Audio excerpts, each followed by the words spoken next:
Por lo pronto, cambiamos radicalmente de tema. Ya está aquí Eduardo Cerezuela, Top Voice de LinkedIn, experto en estrategia de negocios y gestión empresarial. Le damos la más cordial bienvenida. ¿Cómo estás, Eduardo? Hola, Sara, buenos días. ¿Qué tal, Eduardo? ¿Cómo estás? ¿Cómo están todos? Muy bien. ¿Listos para el tema de hoy? Sí, hoy traigo un tema muy interesante. Sabes que, bueno, primero estoy contento que salí mucho antes hoy con el tránsito.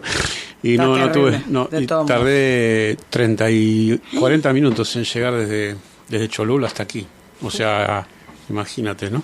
Pero bueno, así que bueno, hay que ser previsor para salir, ¿no? Sí. Bueno, hay otras cosas que el caso que te quería comentar hoy, el día de hoy que les quería comentar, es un tema muy interesante, muy reflexivo.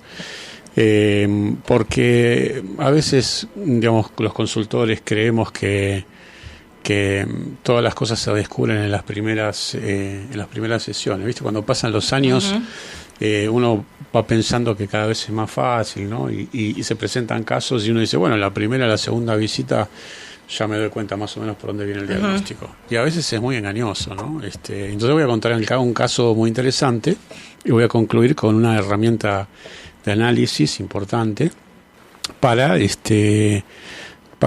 no sé, esta vuelta no solo para los empresarios, sino para aquellos jóvenes que están empezando en el mundo de análisis de negocios, en el mundo de consultores, inclusive que están en la universidad y que a veces requieren de un consejo en su práctica, ¿no?, profesional, cuando recién empiezan. Nosotros, este que voy a contar se me presentó en 2 oportunidades. Son casos no tan típicos y muy interesantes. O sea, son no tan típicos para el consultor, pero pasan todos los días, ¿no? Un caso de una empresa importante en la Ciudad de México, que era proveedor de Nissan, la empresa de automovilística, y ellos eran proveedores de partes, de piezas importantes de Nissan y de otras terminales automotrices. Sí. Y sabes que me llamaron porque no había forma de analizar, o sea, habían trabajado con otros consultores y no da a entender dónde estaba la naturaleza del problema de flujo que ellos traían. Tenían problemas de flujo recurrente y no sabían a qué se debía, pero siempre, problemas de flujo, siempre andar corriendo con los proveedores, peleando para negociar pagos. Increíble, ¿no? ¿Y dónde se estaba yendo? No, te lo quiero tan rápido, se me acaba el programa. Pero empezamos por la típica lista, ¿viste? Ok, bueno, a ver, ¿cuál es la típica lista? Vamos a revisar los precios, a ver cómo están los precios, revisamos cómo estaban los costos, los márgenes estaban muy bien, revisamos cómo estaban los gastos, también estaban muy bien. Entonces, todos los márgenes estaban sanos, ¿no? Y decimos, ¿qué onda con esto, no?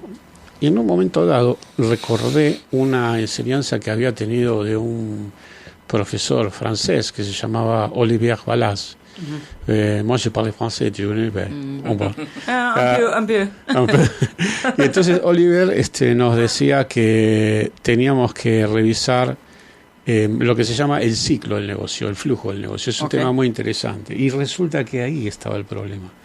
Entonces a veces cuando uno dice, uno va recapitulando, ¿no?, hacia atrás y va descubriendo, recordando cosas, ¿no?, de la práctica profesional del inicio, y va retomando cosas que son eternas, que siempre van a ocurrir por más que la tecnología avance, no avance, porque esto es algo mucho más profundo, que está en la naturaleza de algunos negocios. Por ejemplo, a contar la situación al revés. Una empresa como Walmart tiene un ciclo de negocio largo, pero le juega a favor, porque ellos en promedio cobran o en efectivo o a 10, 15 días, pero le pagan a los proveedores a 120 días. Entonces es una empresa que normalmente todo el tiempo está generando flujo.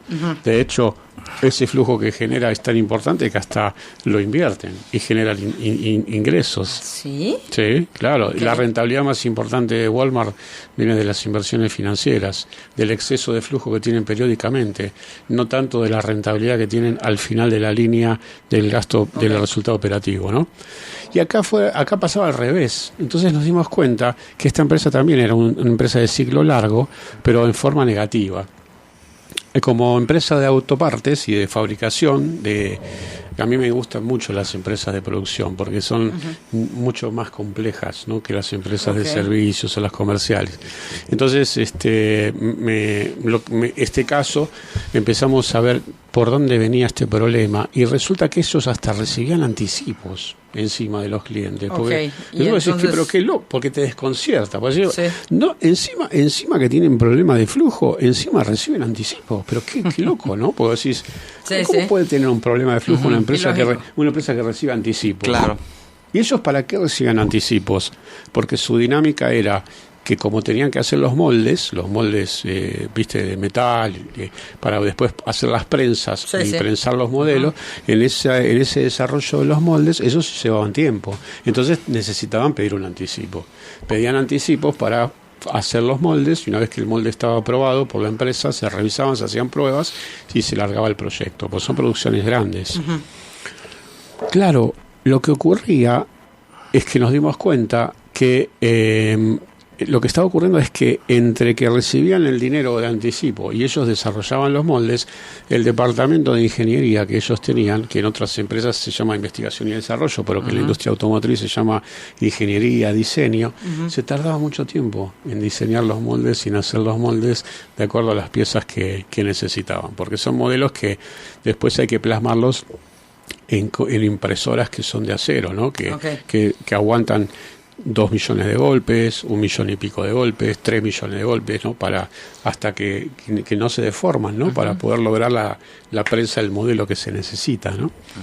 Y lo interesante de esto es que además cuando empezamos a profundizar nos dimos cuenta no solo que el tiempo de la ingeniería, sino que dentro del departamento de ingeniería había algunos ingenieros que la verdad que no trabajaban, no respondían muy bien a como debían dentro del ciclo de operación.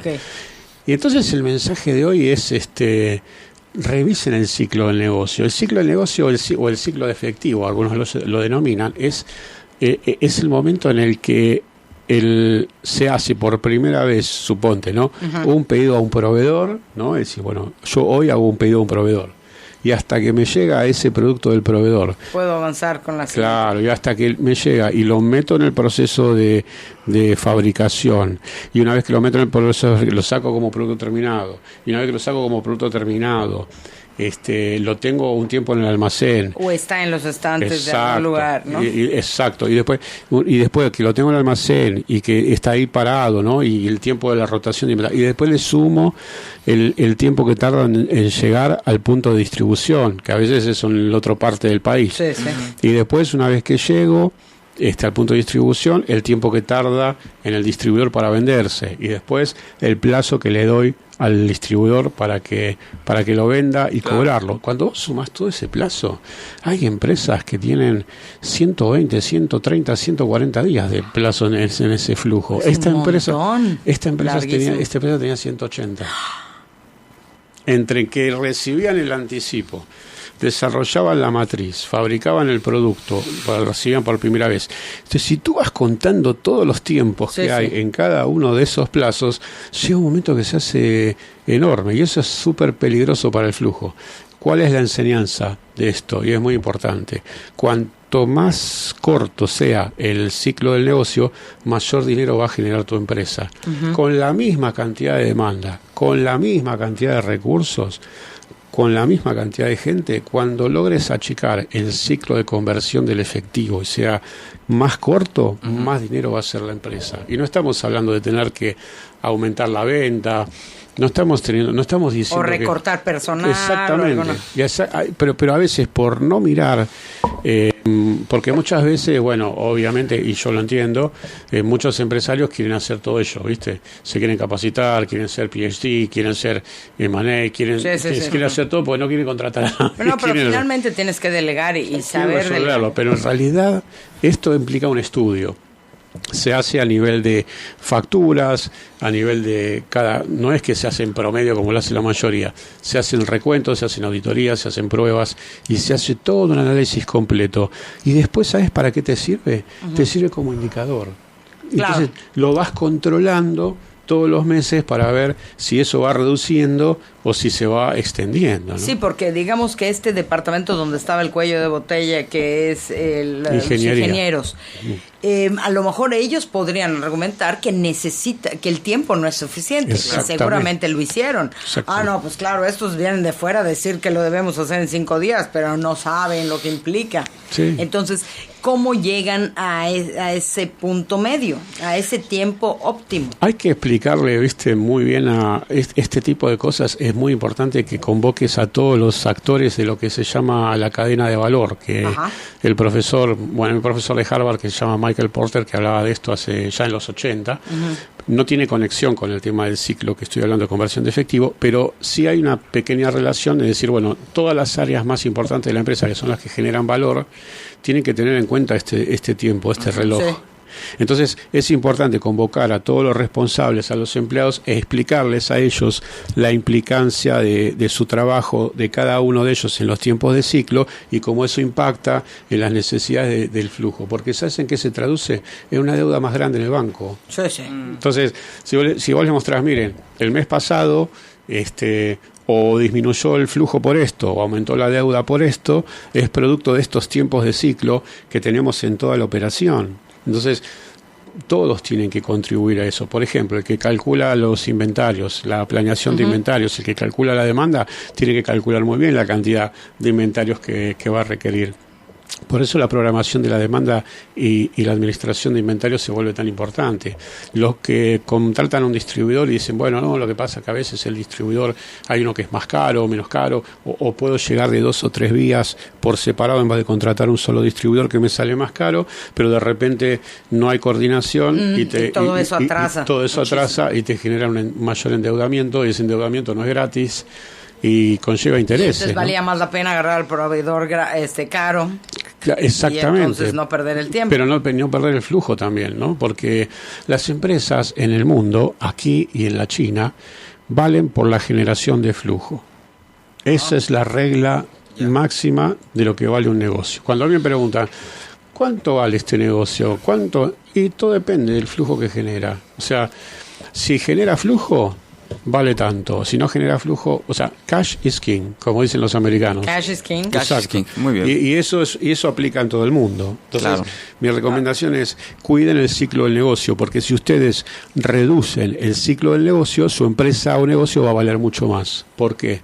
Porque al cuidar el ciclo del negocio, se van a reducir los plazos, se va a generar más flujo y la empresa va a tener mucho más valor. Va a generar más valor y va a valer más, ¿no? Ese es mi consejo para todos los empresarios el día de hoy y para los analistas de negocio, ¿no? Para el día de hoy, como siempre, un placer, un honor contar con la presencia de Eduardo Cerezuela, Top Voice en LinkedIn, experto en estrategia de negocios y gestión empresarial. ¿Dónde pueden escuchar tu colaboración del día de hoy? Hoy la voy a subir a Spotify, va a estar bien en rss.com, va a estar en Amazon, va a estar en Samsung, va a estar en Apple y van a estar en todos los podcasts más importantes, ¿no? Muy bien. Así que hoy nos van a escuchar ahí también. Muchas gracias. Excelente. Muchas gracias a ustedes por su tiempo y saludos hacia audiencia. Gracias, Eduardo. Muchas gracias. Vamos a una pausa, tenemos más en Mérida a las 7. Regresamos.